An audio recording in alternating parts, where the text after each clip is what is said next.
Hello, welcome back to another episode of the Self-Development with Tactics podcast. And today we're going to talk about relationships and we're going to talk about men. I found a really interesting article about something that, throughout the years I've been talking about for quite a while. But we're going to see after the intro. It is actually very interesting, tremendously interesting that I'm encountering this particular thing now. But I'm going to show you in a second. I mean, it really is also kind of a cliche. And always when it comes to cliches, I tend to go to the side that is not favoring this cliche, that just says, okay, it is basically not the truth. It is not what is reality. But I'm going to show you. Do bad boys / bad guys / bad men really do get all the women? This is essentially the question that this article is trying to solve, trying to answer, and apparently it is the case that somehow it is the case. As funny as it is, and as maybe also as much as I do not really want to have this or let this be the case quite. Anyway, so this is a Psychology Today article by Martin Greff, PhD. Love digitally. Okay. Do bad guys always win? When are good guys more attractive? Posted on November 24th, 2021. So today. Reviewed by Abigail Fragen. And it is verified there or something. I don't know. But let me actually make sure that the mic is also working in the way it should. So maybe actually doing it like this, doing it like that, probably be more beneficial. Yeah, there we go. I think this is better. I think it makes more sense. Anyway, so the key points, apparently those key points of the text, basically kind of summarizing it and whatnot. And it's saying, desirability ratings of attractive men increased when they were also described as altruistic. The first key point. And second, physically attractive and altruistic men become more desirable than the total value of these two traits independently. So when somebody is attractive but also altruistic, those two things together as a combined thing, they apparently make somebody more desirable than either one of those traits independently. So if you know that you are a really attractive person, then maybe you should also be an asshole. Quite. Somehow. I don't know. Anyway. Altruism made men who were less attractive more desirable for long-term relationships. So apparently also, when you're not really attractive, and when you know you're not really attractive, just make yourself rare. Through a lens of altruism or whatever. Men who were just altruistic were perceived as more desirable than those who were just attractive. So which, I don't know, it really makes sense. I mean, if they say altruism made men who are less attractive more desirable for long-term relationships, but I do actually really want to point out long-term relationships. Which is actually really funny, it doesn't make any sense. I would rather guessed quite, that it is all about, hooking up and having a mate for the day or whatever it may be, but not necessarily something forever, for long-term relationships, long-term things in general. Anyway, men who were just altruistic were perceived as blah, blah, blah, blah, blah. So bad guys are generally seen as the types of men who do what they want. They break the rules and behave with little regard for what anyone else thinks. Furthermore, in popular culture, bad boys are often portrayed as being more desirable to women. However, studies have found that man actually tends to show more concern for others when in the company of potential mates. In other words, they behave more altruistically. Oh!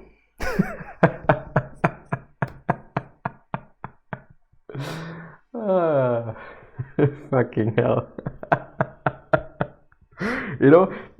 just before hitting the record button, just before hitting the stream button, I thought, well, should I actually check what altruistic means?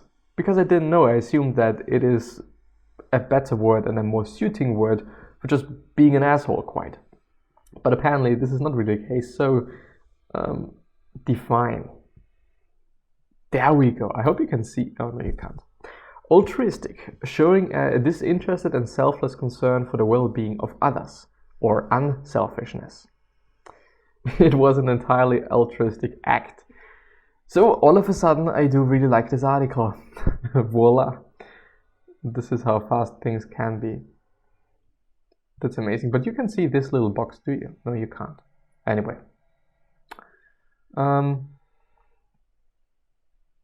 Furthermore, women sometimes show a preference for men who behave in this way, possibly because such behavior indicates that a man will be a good partner or a good parent. So, kind of, once again, regarding the key points, then yeah, it really does make sense that somebody that is nice and apparently cares about other people, that they are more suited for long-term relationships. Which kind of also underlines the thought that I had before, like, yes, of course, when you're being an asshole, probably, maybe, I don't really know, your potential of being a one-night stand might be a bit higher. I don't know, maybe there is some balance there, Either you're good for a one-night stand or you're good for a long-term relationship. I guess, I don't know, I'm just no psychologist or whatnot. But could be, well, anyway, let's not hypothesize, or whatever you call it. So exactly how important a characteristic is male altruism for women when selecting a partner? Is it as important as physical attractiveness, for example? Furthermore, does altruism become more or less important depending on whether it is being considered for a long-term relationship, a person with whom you would decide to be committed, blah, blah, blah, blah, blah. So a study by British researchers Daniel Farrelly, Paul Clemson, and some other guys aimed to examine how women's desire for men described as altruistic dependent on whether they were being considered for a short-term or long-term relationship. They also assessed the extent to which this desire was influenced by men's physical attractiveness. The researchers presented their female participants with pairs of photographs of high and low physically attractive men, along with different scenarios describing situations where the man could behave altruistically or not. So by the way, they just before said men who were just altruistic were perceived as more desirable than those who were just attractive. No. I think there it really heavily depends on the context. Of course, when it is in the context of a fucking one-night stand, who will care quite? Do they really care then, in that context? I would once again say, in the context of a long-term relationship, it would really make sense, If you think about having kids, if you think about, just being together with this person for a longer period of time, of course, it makes sense to choose a partner, at least from a very rational point of view, to choose a partner that is indeed, good to you and cares about your health mentally and physically and also your well-being, just in general. Then it really does make sense. To some degree, of course, as well, when it comes to hookups and whatnot, it is kind of also the case, since I would assume for a woman there's still a potential danger of being at somebody's place quite alone, or actually literally alone, and so on and so forth. So I do assume that it might play a role as well. But to which degree it does play a role, and to which degree you need to be a nice person, is also questionable then, quite. But anyway. Scenario A. Person S and person T, Y, S and T, are both at the picnic beside a river that has a fast current, and that they see a child being swept down the river gasping for breath. A woman cries, "Help, save my child." Scenario B, person E and person F are walking through a busy town and notice a homeless person sitting near a cafe. After this, participants read how each of the two men behaved. High altruism, person D hears the mother's cries and decides to jump into the raging river to try to save the child. Person E decides to go into the cafe to buy a sandwich and a cup of tea to give to the homeless person outside. Low altruism. Person S sees the speed of the current and chooses not to try to help the child. Person F pretends to use his mobile phone and walks straight past the homeless person. In summary, participants were presented with high physically attractive men and low physically attractive men acting altruistically or non-altruistically. They were also presented with photographs of high and low attractive men accompanied with neutral scenarios where each man was described as behaving neither altruistically nor non-altruistically. All the female participants were asked to rate how desirable, undesirable to very desirable each of the men in the scenarios would be for either a long-term relationship or a short-term relationship. Now it is actually it is very interesting that they indeed also asked for short-term relationships, and this makes it even more valuable, this study. Well, it is a study, this maybe let's call it experiment, because I'm not too sure on the size of the study and whatnot, and whether it is then credible and so on and so forth. But it does make it a bit more credible, at least for me, seeing that they give a certain amount of choices to those women that had to rate the man, because, well, if it was only about long-term relationships, then I don't know, I would say that, well, of course I'm going to choose the attractive, handsome and very nice person. It just makes sense. But it is some sort of a, this is kind of a problem I'm having with that in the end it is no real scenario. This is not really happening. Of course, it is also just really not possible to do this in a study setting, quite. Maybe you could do this to some degree and whatnot, and so on and so forth, by just, maybe asking people, married people, non-married people, and so on and so forth. But in this context, for me, it just makes sense. Okay, of course, I'm going to choose this one person that is nice and also good looking for a long-term relationship. Guess what? Of course. But yeah, maybe I'm also not seeing everything. I guess it also really depends on how this study was done. Meaning, well, obviously, as I said, I'm gonna take this person that is really attractive and also really nice. But what if this person is not choosable? What if I have to decide between this person that is, good looking but an asshole, or the other person that is not good looking or not as good looking and but very nice? Well, of course, probably I'm gonna choose the nice person. I don't know, it really heavily now also depends on how they did this study or experiment or whatnot. Altruism. Overall, women found altruistic men to be more desirable than less altruistic men, thus illustrating the importance of altruism in partner choice. However, when they compared preference based on the type of relationships required, women found altruistic men to be desirable for long-term relationships, whereas non-altruistic men were rated as more desirable for short-term relationships. It seems that rather than being unimportant in short-term relationships, altruism is actually undesirable. So what does not being altruistic man for short-term female mate? So what does not being altruistic mean for short-term female mate choice? Could it even be that female choice in short-term relationships is related to more to a preference for undesirable traits such as psychopathy, narcissism, and Machiavellianism? So it's from Machiavellianism. Anyway, physical attractiveness. No, of course not. I'm not going to choose this person that is very good looking. Nah, why would I? Why would I? In terms of physical attractiveness, women's preferences for men who were described as altruistic were influenced by how physically attractive they were. The desirability ratings of attractive men increased when they were also described as altruistic, suggesting that altruism adds to the effect of their other qualities.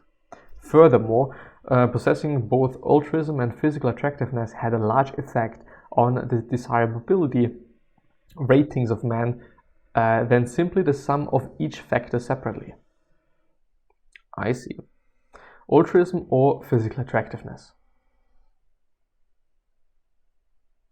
For long-term relationships. For long-term relationships. For long-term relationships. Women preferred low attractiveness. What? Preferred low attractiveness men if they were described as altruistic as opposed to non-altruistic. Oh, I see. Now depending on altruism versus physical attractiveness. Well done. Furthermore, for long-term relationships, men high in altruism yet low in physical attractiveness were judged to be more desirable than men who were low in altruism but high in physical attractiveness. Therefore, altruism is seen as more desirable than physical attractiveness for long-term relationships. The importance of altruism in female partner choice, even when compared to physical attractiveness, illustrates that altruism is a highly important characteristic and one which women are attracted to in long-term partners. The take-home message is that behaving altruistically may be a good strategy for men looking to attract a long-term partner. However, further research may be needed to look at how men of different levels of attractiveness employ altruistic behavior when attempting to attract long-term partners. One of the limitations of the study is that it employed only 2 scenarios, yet quite different ones, which also may have signaled characteristics other than altruism. Also actually very important to note, to say, and to point out. For example, rescuing a child may also have indicated a degree of physical prowess. Is it prowess or prowess? I don't know. Which would certainly be perceived as different from feeding a homeless person. However, the findings do illustrate the importance of altruism in partner choice, especially for long-term relationships. Which, once again, at least for me, really does make sense. Of course, if I have to choose somebody, I'm going to choose this person that is probably going to support me and stay with me. Being a single mother definitely is not a funny thing, nor is it easy. Said by a person that was, not raised by a single mother, but I think you kind of get it. I know what I'm referencing, what I'm talking about. It really is not easy, and all of these certain scenarios that a single mother could encounter, possibly when the father leaves, dies, whatever, is unimaginable, to some degree. Really fucked up shit that basically can happen, and that really could get you in a position that you really do not want to be in, period, no matter what. On the other hand, what I just thought about, isn't physical attractiveness also a sign of health and, being young, quote unquote, or at least looking young, having good genes, which, in the end, I guess if somebody is nice and whatnot, but has very low physical attractiveness, maybe actually being overweight, isn't this person then prone to dying relatively early, compared at least to the very attractive person, this person that is indeed seemingly more fit, since they're specifically talking about physical attractiveness, which I don't really know if they also mean one's face then, is this also my physical attractiveness or part of physical attractiveness, or is it something else, or is it just the body? Anyway, so then wouldn't it also make sense to choose somebody that seemingly is healthy, since as I said, being a single mother is definitely not easy, and definitely not something funny, and definitely not something that you wanna have the risk of encountering, like this situation, this scenario. But in the real end, it also really depends on the people there, and I actually do just want to double check.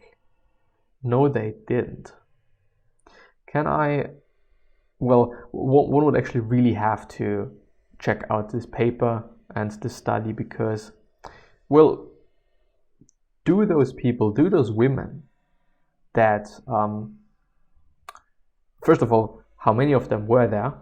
First point, very important point. If it was only 2 women, well, just I don't care about the study anymore. On the other hand, which type of women? You know, was there also diversification in skin color to really make a good point?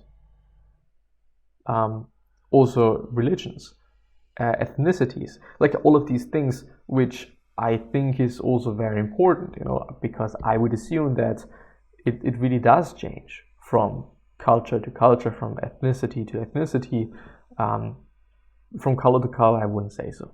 You know, I think it really is about culture then, and it definitely is changing. You know, I would assume quite, which one could potentially disprove this thought by actually having a very big size in terms of the study. On the other hand, were these women also attractive? Question mark, you know. I think also a pretty important point there, because if somebody rates me, then well,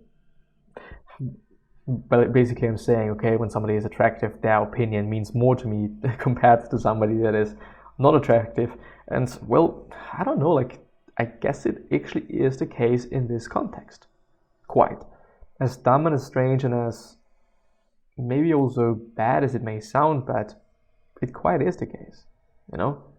Why would somebody care about someone's opinions that is not relevant to one, quite, or relevant to the common opinion about attractiveness?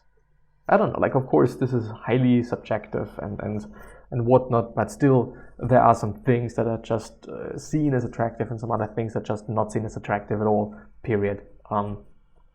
But still, actually a really interesting article, really interesting study there, and also good that people are doing so.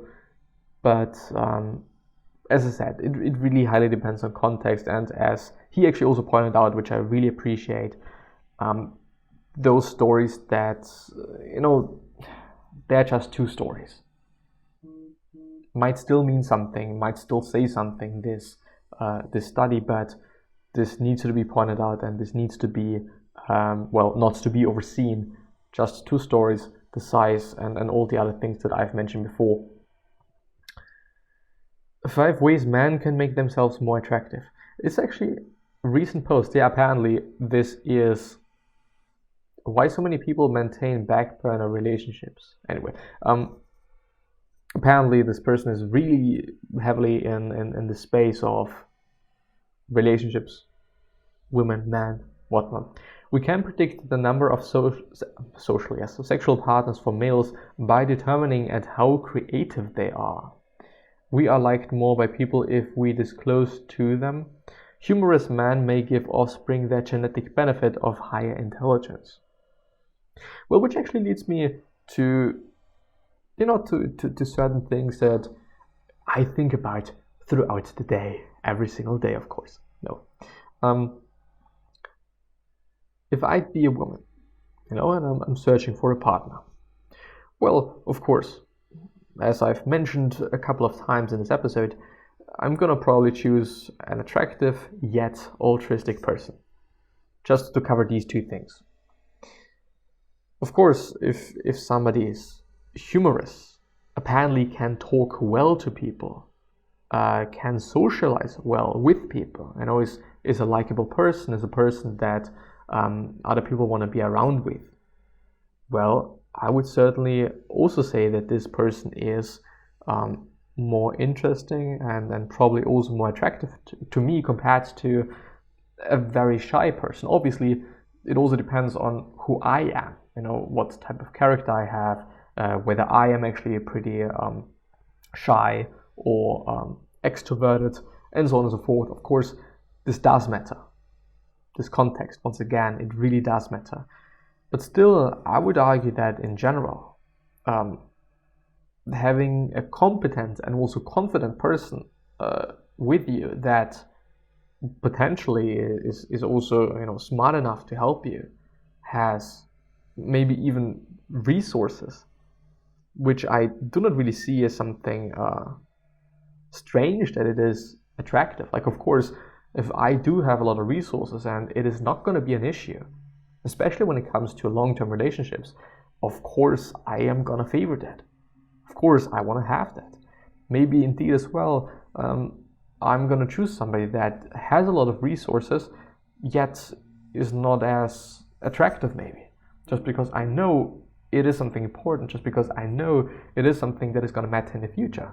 Compared to having a really highly attractive person, it is, yet this person is shy and I don't know, maybe even an asshole and broke. Like, to some degree, I think things really do make sense. But I do also want to a bit talk about confidence, since, at least to me, it does make sense why it is attractive, and why it is something that use humor, tell people about yourself. I would rather say, listen, voice examines the vocal characteristics typical of males who were successful at arranging a future meeting with a female participant. In terms of speech style, the researchers found firstly that the male participants' seductive speech style differed from their normal speech style. For example, they used a higher pitch at a high intensity and at an accelerated rate when asking their female partner to meet them again. Analysis of voice patterns over time showed that seduction required flexible use of their voice, modulating their vocal profiles according to the interaction. The researchers suggest that males use an orotoned voice in the initial phase of seduction to impress a female. It sounds so fucking dumb, but let's actually check out what this means. Orotoned. Full, round, and imposing. Synonyms might be deep, sonorous, strong, powerful, full-toned, rich, fruity, clear, round, resonant, ringing, reverberating, loud, booming, imposing, canorous. Sounds great. Which, I think somebody that is confident, somebody that knows who he or she is probably going to use a certain type of voice. Isn't he, or actually isn't she? I would assume, I would guess. Such a vocal style conveys sociability, vitality, enthusiasm, and strength, and is employed to attract the interest of a potential partner. The researchers termed this phase of the interaction vocal exhibition, in which males were trying to portray themselves in an attractive light. Now, of course, and I'm gonna just present myself in an as unattractive way as possible, of course. Anyways, I do think things often really make sense. And with that being said, I'm gonna end the episode. I do really hope that I've been able to talk about some things, share some things that were of importance to you. Gonna see you the next time. Bye bye.